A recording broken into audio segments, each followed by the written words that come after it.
Janabheri news కి స్వాగతం. Bulletin లో ముందుగా హెడ్లైన్స్.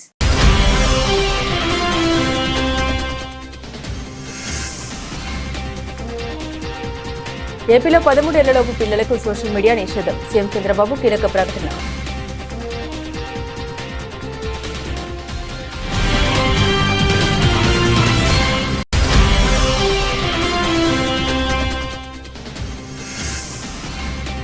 జగన్ హయాంలో ఆర్థిక విధ్వంసం వల్ల రాష్ట్రం 30 ఏళ్లు వెనక్కి వెళ్లింది. పవన్ కళ్యాణ్.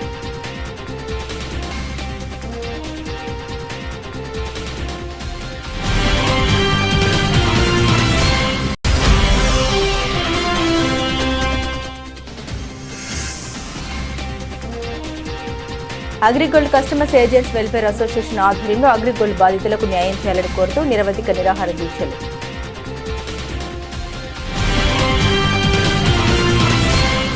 విజయవాడ ఇంద్రకీలాద్రిపై కొలువుతీరిన కనకదుర్గమ్మవారి ఆలయంలో నేటి నుండి మహాకుంభాభిషేక మహోత్సవాలు ఘనంగా ప్రారంభమయ్యాయి.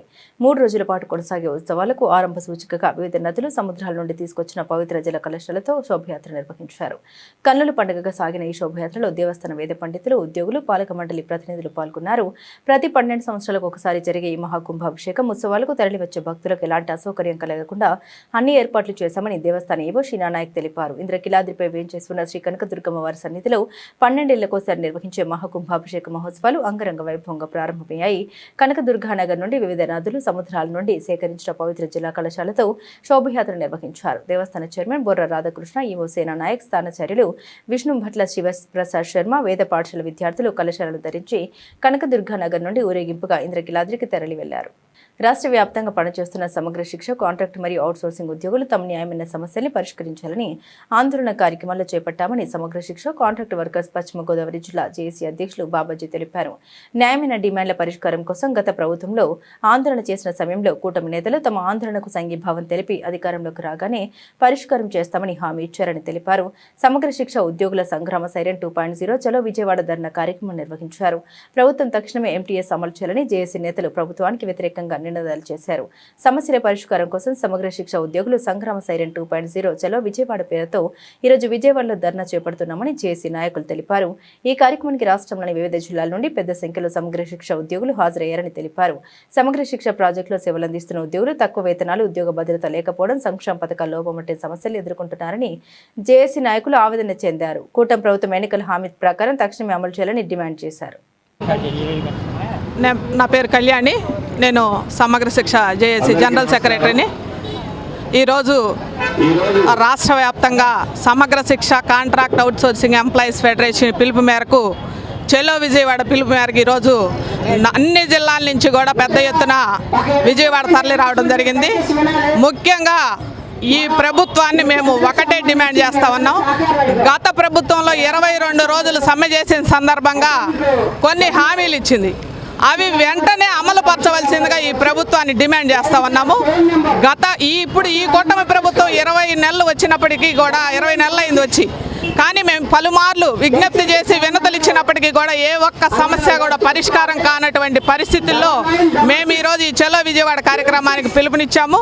భవిష్యత్తులో మాతోటి చర్చలు జరిపి ఈరోజు మా సమస్యల్ని పరిష్కరించని ఎడల మేము పెద్ద ఎత్తున ఈ పోరాటాన్ని సాగిస్తామని, ఈ విద్యా వ్యవస్థని స్తంభం చేసే విధంగా మేము చేస్తామని చెప్పేసి ఈ ప్రభుత్వాన్ని డిమాండ్ చేస్తూ మా న్యాయబద్ధమైన కోరికలన్నింటినీ కూడా వెంటనే పిలిచి చర్చించి మా సమస్యని పరిష్కారం చేయవలసిందిగా కోరుతూ ఉన్నాము. అలాగే చనిపోయినటువంటి కుటుంబాలకు కారుణ్య నియామకాలు ఇవ్వాలి, డిఎస్సిలో వెయిటేజ్ ఇవ్వాలి మరీ ముఖ్యంగా. అలాగనే పార్ట్ టైం ఇన్స్ట్రక్టర్ల పేరు మార్చాలి. అలాగే సిఆర్ఎంటీలకు సంబంధించి వాళ్ళు 3 రకాల ముగ్గురు దగ్గర వర్క్ చేసేటటువంటి పరిస్థితి, వాళ్ళకి కూడా ఖచ్చితమైనటువంటి ప్రతి విభాగానికి కూడా ఖచ్చితమైనటువంటి జాబ్ చార్ట్ అనేది ఇవ్వాలి. పని వేళలు కూడా మాకు సరి అయినటువంటి పని వేళలు, టైమింగ్స్ కూడా ఇవ్వాలని చెప్పేసి ఈ ప్రభుత్వాన్ని డిమాండ్ చేస్తూ మాకు వెంటనే ఎంటీఎస్ అమలు చేయాలి, సమాన పనికి సమాన వేతనం ఇవ్వాలని ఈ ప్రభుత్వాన్ని డిమాండ్ చేస్తూ ఉన్నాం. సమగ్ర శిక్షలో వివిధ విభాగాల్లో 28,000 మంది ఉద్యోగులు వివిధ క్యాడర్లో పనిచేస్తున్నారు. ఈ ఉద్యోగులందరికీ కూడా ఎంటీఎస్ అమలు చేయాలి. హెచ్ఆర్ పాలసీ అమలు చేయాలి. గత సమ్మె కాలంలో ఎంఓయూలో పెట్టిన అంశాలు ఏవైతే ఉన్నాయో అమలు కాని అంశాలన్నీ కూడా అమలు చేయాలని కోరుతూ ఇవాళ ధర్నా నిర్వహిస్తూ ఉన్నాం. ఇవాళ లోకేష్ గారు అసెంబ్లీలో ప్రకటించారు, వీళ్ళ జీతాల పెంపుదల కేంద్ర ప్రభుత్వానికి రాశామని. లోకేష్ గారు మిమ్మల్ని అధికారులు తప్పుదోవ పట్టిస్తున్నారు. ఎస్ఎస్ఏలో కావచ్చు, కేంద్ర ప్రభుత్వ పథకాలలో వేతనాలు పెంచాల్సింది రాష్ట్ర ప్రభుత్వమే. కేంద్రం నిధులు మాత్రమే ఇస్తుంది.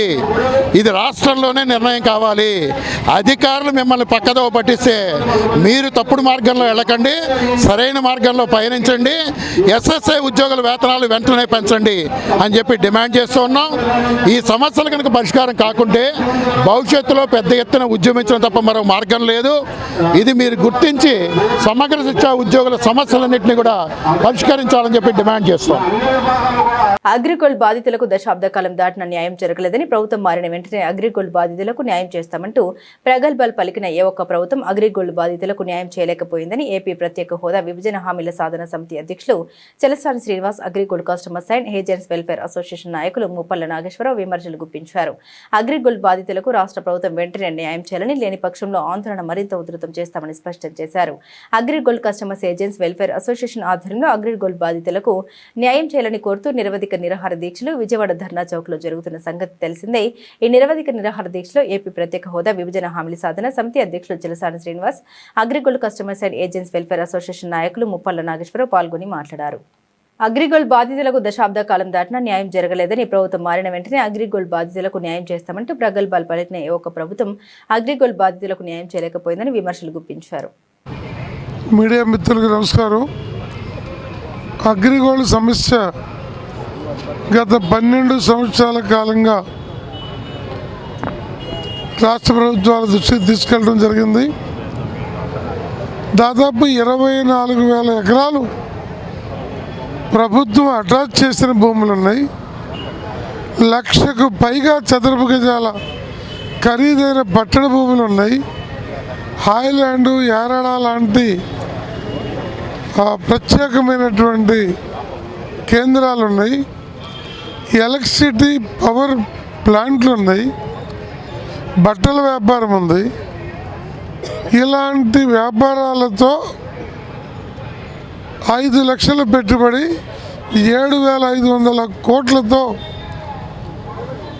పైకెక్కి బోర్డు తిప్పేసిన చైర్మన్ అవ్వా వెంకటరామారావు, ఆయన సోదరులు 8 రాష్ట్రాల్లోని 32 లక్షల మంది ప్రజలకి తీవ్రమైనటువంటి ద్రోహం చేశారు. ఈ లక్షలాది కుటుంబాలు ఆర్థికంగా చితికిపోయినాయి. ఈ నేపథ్యంలో మరోసారి ధర్నా చౌక్లో గత 5 రోజులుగా ఈ ఆందోళన చేపట్టడం జరిగింది. 2 నుండి 4 వరకు రిలే దీక్షలు చేస్తే నిన్న ఈరోజు నిరవధిక లేక ఆమరణ దీక్షలు కొనసాగుతున్నాయి. రాష్ట్ర ముఖ్యమంత్రి గారు ఈ అంశం మీద పూర్తి అవగాహన ఉండి ప్రత్యేక కోర్టు వేయటం ద్వారా లీగల్ సమస్యలను అధిగమించవచ్చని అంగీకరించి సంవత్సరమైన ఆ కోర్టు ఏర్పడలేదు. అలాగే ఆస్తులకున్న రకరకాల పరిస్థితుల్ని పరిశీలించి ఆక్షన్కి సిద్ధం చేయాలంటే ఇవాళ ఒక 30 మంది సిఐడి అధికారుల టీం కావాలని అడిగాము. దానికి ముఖ్యమంత్రి గారు సుముఖత వ్యక్తం చేశారు, కానీ టీం ఏర్పడాల. అలాగే యాజమాన్యం ఇచ్చింది మనం అటాచ్ చేసింది కాకుండా మరో 4,000 కోట్ల ఆస్తిని వాళ్ళ పేరు మీద, బిడ్డల పేర్ల మీద, బినామీల పేర్ల మీద దాచుకున్నారు. వాటన్నిటిని బయటికి తీయాలి.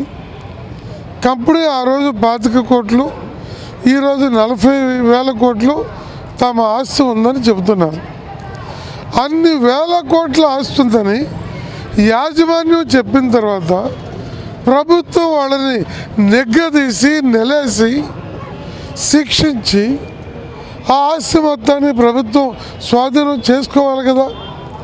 ఎందుకు ఉదాసీనంగా ఉంటున్నారు? కనుక ఆ భూములు ఆస్తులన్నింటినీ స్వాధీనం చేసుకొని తక్షణం ఆక్షన్ చేసి బాధితులందరికీ కూడా బాండ్ మీద ఎలా ఇస్తానన్నాడు ఆ రకమైన పద్ధతుల్లో ఇచ్చేటట్టు ఏర్పాటు చేయాలని ఈ సందర్భంగా కోరుతున్నాము. ప్రభుత్వం ఈ అంశం మీద సాయంత్రం లోపు సరైన రీతిలో స్పందించకపోతే పోరాట రూపం మార్చి తీవ్రతరం చేస్తామని హెచ్చరిస్తున్నాం. నేను ఈ అగ్రిగోల్డ్ అసోసియేషన్ రాష్ట్ర ప్రధాన కార్యదర్శిని. వాస్తవంగా 11 సంవత్సరాలు పూర్తి 12వ సంవత్సరంలోకి వచ్చాం. అనేక సందర్భాల్లో ఈ ధర్నా చౌక్లో మేము ధర్నాలు చేసాం, దీక్షలు చేసాం, అనేక రకాల పోరాటాలు చేసాం. కాకపోతే మాతో పాటుగా ఇక్కడ చాలా కార్యక్రమాలు, చాలా ధర్నాలు జరిగినాయి. అయితే ఆ ధర్నా శిబిరాలన్నీ కోరిన కోరికలన్నీ కూడా ఈ ప్రభుత్వం యొక్క ఖజానా మీద పడేటువంటి భారంతో కూడినటువంటి సమస్యలు. కానీ మా సమస్యకి ప్రభుత్వ ఖజానాకి సంబంధం లేనటువంటిది. మేము అడుగుతుంది ఏం ప్రభుత్వాన్ని డబ్బులు అడగట్లా. ఏదైతే అగ్రిగోల్డ్ కంపెనీ యొక్క ఆస్తులు, వేల కోట్ల రూపాయల ఆస్తులు ఈరోజు ప్రభుత్వం దగ్గర అటాచ్ చేయబడి ఉన్నాయో ఆ ఆస్తులను నమ్మి మాకు డబ్బులు ఇవ్వమని అడుగుతూ ఉన్నాం. వాస్తవాన్ని కానీ పరిశీలిస్తే ఇప్పటికీ ఈ రాష్ట్రంలో 3 ప్రభుత్వాలు వచ్చినా అగ్రిగోల్డ్ బాధితులు ఇంకా ఉన్నారంటే పాలకుల నిర్లక్ష్యం తప్పించి ఇంకోటి కాదనేది గట్టిగా మనం మాట్లాడుకోవచ్చు. ఇప్పటికైనా ఈ ప్రభుత్వం నిర్లక్ష్యాన్ని వదిలిపెట్టి ఈ సంవత్సరంలో మాకు సమస్యకి పరిష్కారం చూపించాలని ప్రభుత్వాన్ని డిమాండ్ చేస్తాను. మా సమస్య పరిష్కారం కావాలంటే ముందు లీగల్గా ఉన్నటువంటి ఇబ్బందులు తొలగాలి. కాబట్టి ఫాస్ట్ ట్రాక్ కోర్టుని ఇమీడియట్గా ఏర్పాటు చేయాలి. దానికి కావాల్సిన బడ్జెట్ని కేటాయించాలని అడుగుతున్నాం. అదేవిధంగా దీన్ని ఎంక్వైరీ చేస్తున్నటువంటి సిఐడికి కూడా సరైనటువంటి సిబ్బందిని ఇవ్వాలి, ఒక టైం బాండ్ పెట్టాలి. ఆఫీసర్స్ మారే కొద్దీ కథ మళ్ళీ మొదలుకు వస్తుంది, రెడ్డి వచ్చి మొదలెట్టి అన్నట్టు పద్ధతిలో ఉంది. కాబట్టి వేసినటువంటి సిబ్బంది కూడా ఈ సమస్య పరిష్కారం ఎంతవరకు ఉండాలని ఒక టైం బాండ్ లోపల ఈ సమస్య పరిష్కారం చేయాలని ప్రభుత్వానికి కోరుతా ఉన్నాం. ఈ ప్రభుత్వానికి కూడా తెలుసు అగ్రిగోల్డ్ బాధితులు ఎంత సామరస్యంగా ఉంటారో, వాళ్ళకి కడుపు మండితే ఏ విధమైనటువంటి తీర్పు ఇస్తారో గతంలో ఈ ప్రభుత్వానికి తెలిసినటువంటి పరిస్థితి. కాబట్టి ఆ స్థాయికి మమ్మల్ని తీసుకెళ్లొద్దని చెప్పి ప్రభుత్వాన్ని కోరుతూ ఈ సాయంత్రం లోపల దీనికి సరైనటువంటి సమాధానం చెప్పాలని ప్రభుత్వాన్ని కోరుతా ఉన్నాం. మహిళా శక్తికి ప్రత్యామ్నాయం లేదని పశ్చిమ ఎమ్మెల్యే సుజనా చౌదరి అన్నారు. మహిళలు పురుషుల కంటే శక్తివంతులని, వారికి రిజర్వేషన్లతో పనిలేదని ఆయన స్పష్టం చేశారు. వృత్తి ఉద్యోగాల్లో పురుషుల కంటే ధీటుగా మహిళలు రాణిస్తున్నారని ఆయన ప్రశంసించారు. కులమతాలకు అతీతంగా మహిళలందరినీ ప్రోత్సహించాల్సిన అవసరం ఉందన్నారు. అంతర్జాతీయ మహిళా దినోత్సవాన్ని పురస్కరించుకుని పశ్చిమ ఎమ్మెల్యే సుజనా చౌదరి నేతృత్వంలో వివిధ రంగాల్లో విశిష్ట సేవలు అందిస్తున్న మహిళా ప్రతిభ మూర్తుల్ని సత్కరించారు.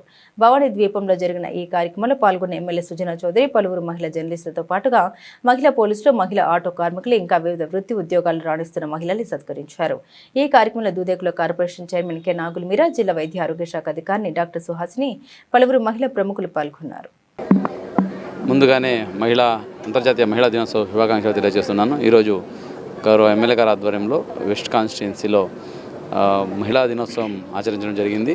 ఇక్కడ కాన్స్టిట్యున్సీలో వివిధ రంగాల్లో సాధనలు చేసిన మహిళలను పిలిపించి ఇక్కడ వాళ్ళని గౌరవించుకోవడం ఎంతో ఆనందదాయకము. సో ఇది ఒక మంచి పరిణామము. ఇప్పుడు మహిళా సేఫ్టీ వీక్ కూడా జరుగుతూ ఉంది. కాబట్టి జిల్లాని విమెన్ సేఫ్టీ జిల్లాగా తీర్చిదిద్దడానికి జిల్లా యంత్రాంగము కృషి చేస్తుంది. అలాగే రాష్ట్రంలో అలాగే కేంద్రంలో కూడా మహిళలకి పెద్దపీఠం వేస్తూ అనేక రకాల కార్యక్రమాలు చేపట్టడం జరుగుతూ ఉంది. అదే స్ఫూర్తితో ఎన్టీఆర్ జిల్లాలో కూడా మహిళలకి పెద్దపీఠం వేస్తూ అడ్మినిస్ట్రేషన్లో అలాగే జిల్లా ప్రోగ్రెస్లో ముందుకు వెళ్ళడానికి కలిసి కృషి చేస్తామని తెలియజేసుకుంటూ మళ్ళీ ఒకసారి వెస్టర్న్ కాన్స్టిట్యున్సీ ఎమ్మెల్యే గారికి అలాగే ఈరోజు అవార్డ్స్ అలాగే సన్మానాలు పొందిన ప్రతి ఒక్క మహిళా మండలికి హృదయపూర్వక అభినందనలు తెలియజేస్తున్నాను. 8వ తేదీ అంతర్జాతీయ మహిళా దినోత్సవాన్ని పునరుస్కరించుకొని ఈరోజు మేము అడ్వాన్స్గా మహిళలందరికీ అనుకూలమైన సమయం అని చెప్పి అమ్మవారి కనుసంధానంలో కృష్ణమ్మ తల్లి పక్కన భవానీ అమ్మవారి ఐలాండ్లో ఈరోజు మహిళా దినోత్సవం జరుపుకోవడం జరిగింది. అనేక రంగాల్లో అనేక విధాలుగా అనేక కీర్తి సంపాదించిన మహిళలందరికీ కూడా చిరు సత్కారంతో సత్కరించుకొని మహిళలందరూ కూడా కొంచెం ఇంకా ఎంకరేజ్ చేసాం. ఎందుకంటే మహిళా శక్తి అనేది రీప్లేస్మెంట్ లేదు.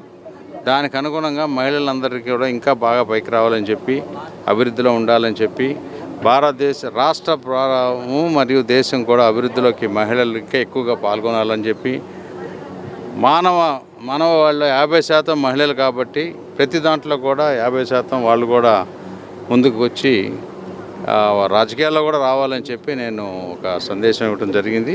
మహిళలందరూ కూడా చాలా సంతోషంగా స్పందించారు. చాలా సంతోషం ఈరోజు. జగన్ హయాంలో ఆర్థిక విధ్వంసం చేసి ఏపీని గందరగోళానికి నెట్టివేశారని ఆంధ్రప్రదేశ్ ఉప ముఖ్యమంత్రి పవన్ కళ్యాణ్ తీవ్ర ఆగ్రహం వ్యక్తం చేశారు. వైసీపీ ఆర్థిక విధ్వంసం వల్ల ఏపీ 30 ఏళ్లు వెనక్కి వెళ్లిందని ఆవేదన చెందారు. ద్రవ వినిమయ బిల్లుపై పవన్ కళ్యాణ్ అసెంబ్లీలో మాట్లాడారు. మంత్రి పయ్యవుల కేశవ్ అసెంబ్లీలో ప్రవేశపెట్టిన బడ్జెట్ 5 కోట్ల ప్రజల ఆకాంక్షలు నెరవేర్చేలా ఉందని వ్యాఖ్యానించారు. ఆర్థిక ఇబ్బందులు ఉన్న 3.32 లక్షల కోట్ల బడ్జెట్ ప్రవేశపెట్టారని పేర్కొన్నారు. సామాజిక భద్రత పెన్షన్ల కోసమే 33,000 కోట్లు ఖర్చు చేస్తున్నామని వివరించారు. ఇలాంటి పరిస్థితిని తట్టుకోవడం, పథకాలు ఇవ్వడానికి సీఎం చంద్రబాబుకు ఎంతో ధైర్యం ఉండాలని ప్రశంసించారు. ఈ సందర్భంగా నేను నాటిన చెట్ల ఫలాలు నా కోసం కాదని భావితరాల కోసమన్న రవీంద్రనాథ్ ఠాగూర్ సూక్తుల్ని పవన్ కళ్యాణ్ ప్రస్తావించారు. గౌరవ ముఖ్యమంత్రి వర్యులు శ్రీ నారా చంద్రబాబు నాయుడు గారికి, గౌరవ మంత్రివర్గ సభ్యులకి, గౌరవ శాసనసభ్యులకి నా హృదయపూర్వక నమస్కారం. కూటమి ప్రభుత్వం గౌరవ ముఖ్యమంత్రి శ్రీ నారా చంద్రబాబు నాయుడు గారి సారథ్యంలో, గౌరవ ప్రధానమంత్రి శ్రీ నరేంద్ర మోదీ గారి సహకారంతో ఏర్పడి ఇంకొద్ది కాలంలో 2 సంవత్సరాలు పూర్తి చేసుకోబోతుంది. దీంట్లో ఇంటర్మ్ బడ్జెట్తో పాటు 2 పూర్తి స్థాయి బడ్జెట్లని ప్రవేశపెట్టగలిగారు గౌరవనీయులైన ఆర్థిక మంత్రి శ్రీ పయ్యావుల కేశవ్ గారు. మొన్న వారు ప్రవేశపెట్టిన బడ్జెట్ 5 కోట్ల పైగా ప్రజల అవసరాలని, ఆకాంక్షల్ని, ఆశల్ని గుర్తించింది. వాటి సాధనకై చాలా బలమైన అడుగులు వేసింది.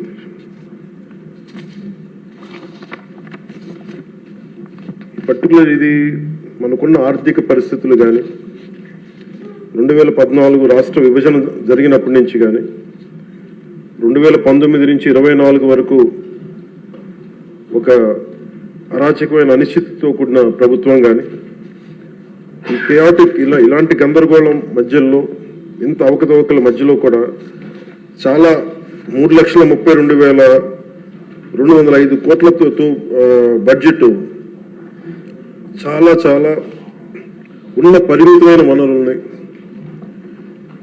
ఉన్న మానవ వనరుల్ని ఎంత జాగ్రత్తగా వాడాలి, ఎంత జాగ్రత్తగా ప్లాన్ చేయాలనేది బడ్జెట్ చాలా చాలా తెలియజేస్తుంది అధ్యక్ష. ఇందాక నేను చెప్పింది మన ప్రజల అవసరాలు, ఆకాంక్షలు నేను చెప్పింది. ఏపీ శాసనసభలో ద్రవ్య వినిమయ బిల్లుపై చర్చ సందర్భంగా ఆర్థిక మంత్రి పయ్యవుల కేశవ్ ప్రసంగించారు. సభ్యులంతా బడ్జెట్ డిమాండ్లపై ఉత్సాహంగా చర్చలో పాల్గొన్నారని, ముఖ్యమంత్రి చంద్రబాబు నాయుడు కూడా వివిధ శాఖల డిమాండ్లపై మాట్లాడినందుకు కృతజ్ఞతలు తెలిపారు. గతంలో ఏ ముఖ్యమంత్రి కూడా ఇలా చర్చలో మాట్లాడినట్లు రికార్డులో లేదని మంత్రి పేర్కొన్నారు. చంద్రబాబును చూసి నేర్చుకోవచ్చని మంత్రి అన్నారు. సభలో ప్రతిపక్షం లేకపోవడం బాధాకరంగా ఉందని మంత్రి వ్యాఖ్యానించారు. మీకు ధన్యవాదాలు తెలియజేస్తూ సెలవు తీసుకుంటున్నాను అధ్యక్ష. మంత్రి గారు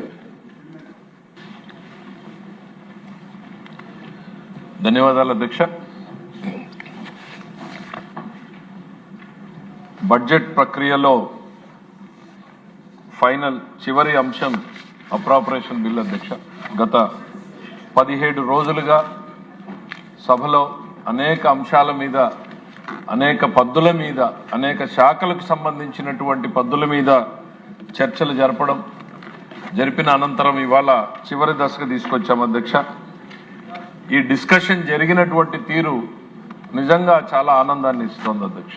ప్రతిపక్షం అనేటువంటిది లేకపోయినా సభ్యులు ప్రతి శాఖకు సంబంధించినటువంటి పద్దుల్లోనూ పాల్గొని వారి సలహాలను, సూచనలను, స్పష్టమైనటువంటి అభిప్రాయాల్ని కూడా చెప్పడం జరిగింది అధ్యక్ష.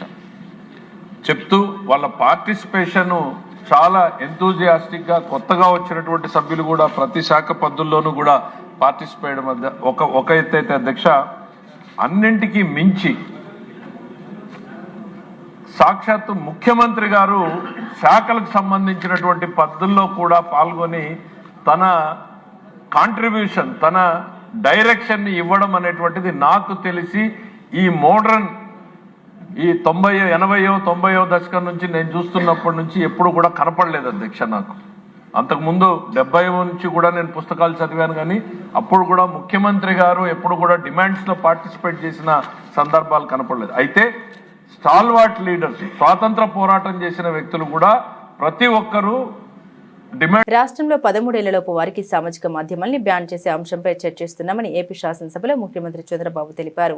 సోషల్ మీడియా వల్ల పిల్లలు నష్టపోవడానికి వీల్లేదన్నారు. సామాజిక మాధ్యమంలో విచ్చలవిడితనంపై ఐటీ శాఖ మంత్రి లోకేష్ సిఫార్సు కూడా చేశారని సీఎం తెలిపారు. ద్రవ్య వినిమయ బిల్లుపై చర్చ సందర్భంగా సీఎం ప్రసంగించారు. రాష్ట్రంలో 25 నూతన పాలసీలు తీసుకురావడం ద్వారా 20 లక్షల కోట్ల పెట్టుబడులు సాధించామని తెలిపారు. వీటితో 23 లక్షల మందికి ఉద్యోగాలు కూడా వచ్చే అవకాశం ఉంటుందన్నారు.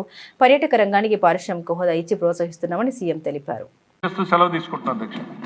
ఇప్పుడు ముఖ్యమంత్రి గారు బడ్జెట్ గురించి మాట్లాడారు. అధ్యక్ష,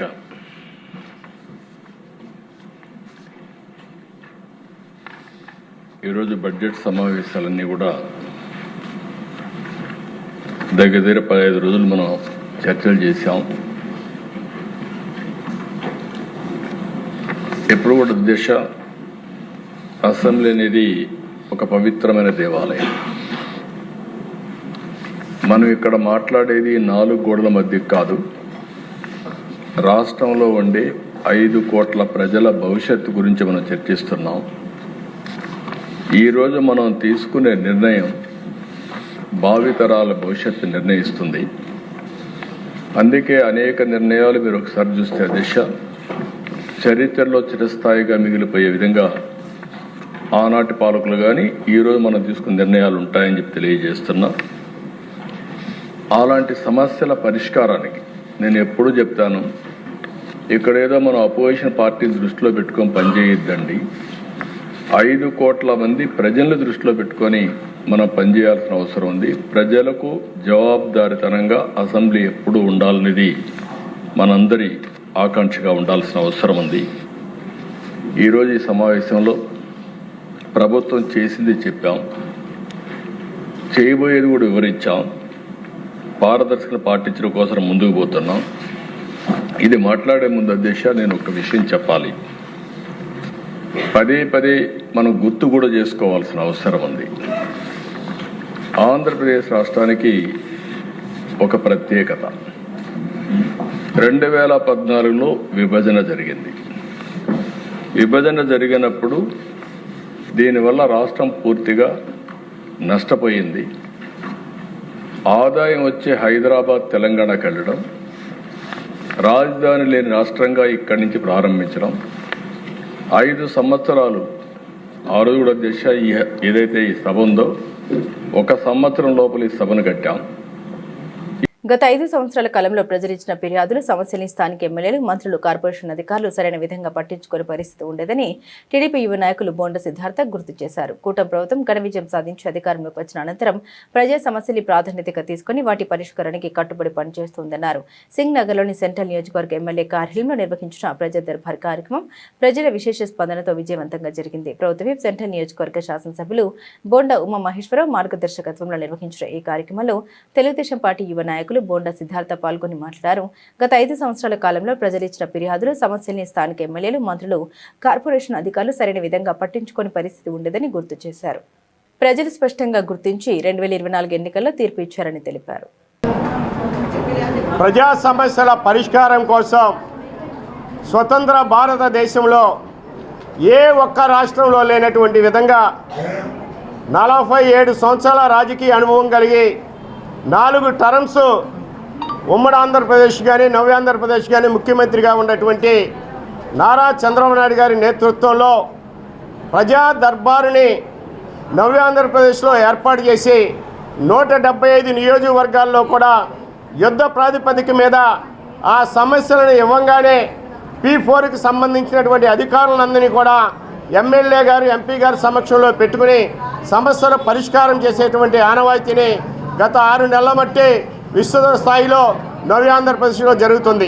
దానిలో భాగంగా విజయవాడ సెంట్రల్ నియోజకవర్గ శాసనసభ్యులు ప్రభుత్వ బోండా ఉమేశ్వరరావు గారి నేతృత్వంలో విజయవాడ సెంట్రల్ నియోజకవర్గంలోని ఎమ్మెల్యే గారి కార్యాలయంలో ఈ నియోజకవర్గంలో ఉన్నటువంటి 2,80,000 మంది జనాభా, అదేవిధంగా 78,000 ఎస్ఎస్మికి సంబంధించినటువంటి ఇళ్ల నివాసితులు, 4 లక్షల మంది ప్రజానికం ఏ అయితే గత ప్రభుత్వం నిర్లక్ష్యానికి గురయ్యి 2019 నుంచి 2024 వరకు అనేక సమస్యలు గూడు కట్టుకుని ఉన్నాయో ఆ సమస్యలన్నింటినీ కూడా యుద్ధ ప్రాతిపదిక మీద ఇదిగోండి ఇక్కడే ఉన్నారు. P4కి సంబంధించిన అధికారులు కానివ్వండి, రెవెన్యూ అధికారులు కానివ్వండి, కార్పొరేషన్ అధికారులు కానివ్వండి, ఎలక్ట్రిసిటీ అధికారులు కానివ్వండి, ఇతర సంబంధించిన పెన్షన్లు పెట్టుకునేటువంటి అవకాశం కల్పించేంత వరకు వాళ్ళు అర్హులా కాదనేటువంటిది యుద్ధ ప్రాతిపదిక మీద ఇదే వేదిక మీద నుంచి నిర్ణయం చేసేటువంటి కార్యక్రమాన్ని చేపట్టినటువంటి బోండా ఉమేశ్వరరావు గారికి నియోజకవర్గ ప్రజానీకం మొత్తం జయజయలు పలుకుతుంది.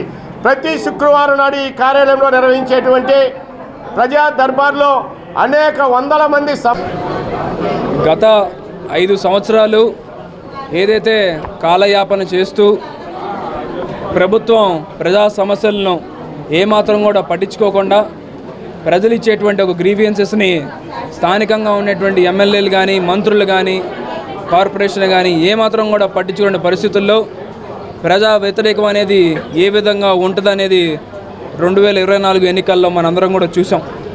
ఒక ఘన విజయంతో కూటమి అధికారంలోకి వచ్చిన వెంటనే ప్రభుత్వ సమస్యలు అనేవి ప్రధానంగా మనం పట్టించుకోవాలి, ప్రజాప్రతినిధులు అనేవాళ్ళు నిత్యం ప్రజలకు అందుబాటులో ఉండాలని చెప్పి ఏదైతే ముఖ్యమంత్రి చంద్రబాబు నాయుడు గారు చెప్తా ఉన్నారో, విజయవాడ సెంట్రల్ నియోజకవర్గ శాసనసభ్యులు ప్రభుత్వ విప్ శ్రీ బోండా ఉమామేశ్వరరావు గారు వాళ్ళ కార్యాలయంలో ప్రతి శుక్రవారం కూడా ప్రజా దర్బార్ను నిర్వహిస్తూ ప్రజలు ఇచ్చేటువంటి సమస్యలు కానీ, ఆయనతో వచ్చి మాట్లాడాలనుకున్న వాళ్ళకు ఒక రోజంతా కేటాయించి వాళ్ళు చెప్పేటువంటి సమస్యలను వింటూ ఏ విధంగా వాటిని పరిష్కరించవచ్చో అనే ఒక మార్గాన్ని కూడా ఒక సమాధానం చెప్తూ నిత్యం ప్రజల్లో ఉంటున్నటువంటి వ్యక్తిగా ఆయన ముందుకెళ్తా ఉన్నారు.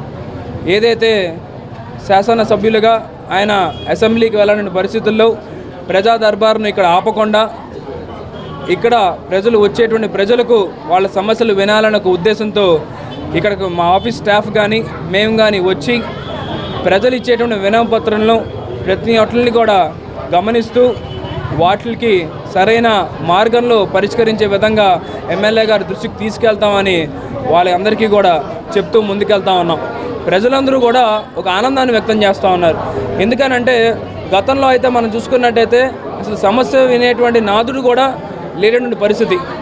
గతంలో ఇక్కడ పరిపాలించిన శాసనసభ్యుడు కానీ లేకపోతే మంత్రి కానీ ఒక్కసారి కూడా ప్రజల ముందుకెళ్ళి ఏ అమ్మా ఏంటి మీకు ఇబ్బందులు ఏమున్నాయి, మేము ఏ విధంగా మీకు హెల్ప్ చేయగలమని చెప్పి అడిగేటువంటి పరిస్థితి కూడా లేదు. కానీ ఈరోజు నిత్యం మా ఆఫీస్ తలుపులు అన్నీ కూడా తెరిచి ప్రజలకు ఎప్పుడు ఏ సమయంలో కష్టం వచ్చినా సరే మేము ఉన్నాము అనే ఒక విధంగా బోండామ్మ గారు ఉంచోవటం, మేము కానీ నిత్యం ప్రజల్లో ఉంటా ఉన్నాం. ప్రజలందరూ కూడా ప్రజలు పరిష్కారం ఇచ్చేటువంటి సమస్యల్ని ముందు వినడానికి ముందుకు వస్తూ ఉన్నారు కాబట్టి చాలా సంతోషంగా ఉందని చెప్పి ప్రజలందరూ కూడా చెప్తా ఉన్నారు. ముఖ్యంగా ప్రజలందరూ చెప్పేటువంటి పెన్షన్స్ కానీ, హౌసెస్ కానీ, తోపుడు బండ్లు కానీ, ఇస్త్రీ బండ్లు కానీ ఇవన్నీ కూడా నిత్యం మేము తప్పనిసరిగా వాళ్ళకి అందజేస్తాం. ఏదైతే చంద్రబాబు నాయుడు గారు ఎంతో ప్రతిష్టాత్మకంగా తీసుకున్నటువంటి PPP మోడల్లో ఇక్కడ దాదాపు ఈ నియోజకవర్గంలో ఉన్నట్టు ఎన్నో మంది వ్యాపార రంగం కానీ జాబ్స్ పరంగా ఉన్నట్టు వాళ్ళందరూ కూడా ముందుకు వచ్చి దాతలుగా మేము వాళ్ళకి సాయం చేస్తాము అని చెప్పి ఒక PPP మోడల్లో వాళ్ళకి అందరం కూడా రావడం కూడా చాలా సంతోషం. ఒక మంచి నాయకత్వంలో ఒక మంచి నాయకుడితో మేమందరం నడుస్తున్నందుకు కూడా చాలా సంతోషంగా ఉందని ప్రజలందరూ కూడా చెప్పేటువంటి పరిస్థితి. తప్పనిసరిగా రానున్న రోజుల్లో కూడా ఇదే తరహాలో సెంట్రల్ నియోజకవర్గంలో బోండామ్మ గారి ఆధ్వర్యంలో ప్రజా దర్బార్ను ఇలాగే కొనసాగిస్తాం. ప్రజల సమస్యలన్నింటినీ కూడా తప్పనిసరిగా పరిష్కార రూపంలో ముందుకు తీసుకెళ్తాం. బులెటిన్ ముగించే ముందు హెడ్లైన్స్ మరోసారి.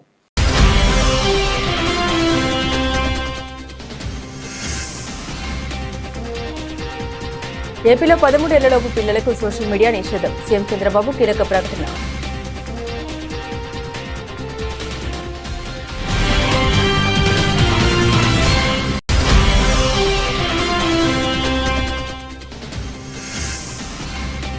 జగన్ హయాంలో ఆర్థిక విధ్వంసం వల్ల రాష్ట్రం 30 ఏళ్లు వెనక్కి వెళ్లింది. పవన్ కళ్యాణ్.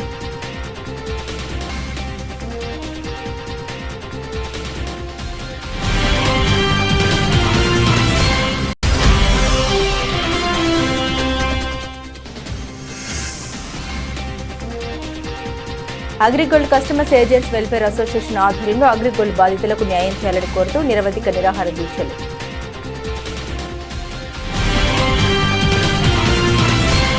ఇవి బులెటిన్లోని విశేషాలు. తిరిగి మరో బులెటిన్తో మళ్ళీ కలుసుకుందాం. అంతవరకు సెలవు. నమస్కారం.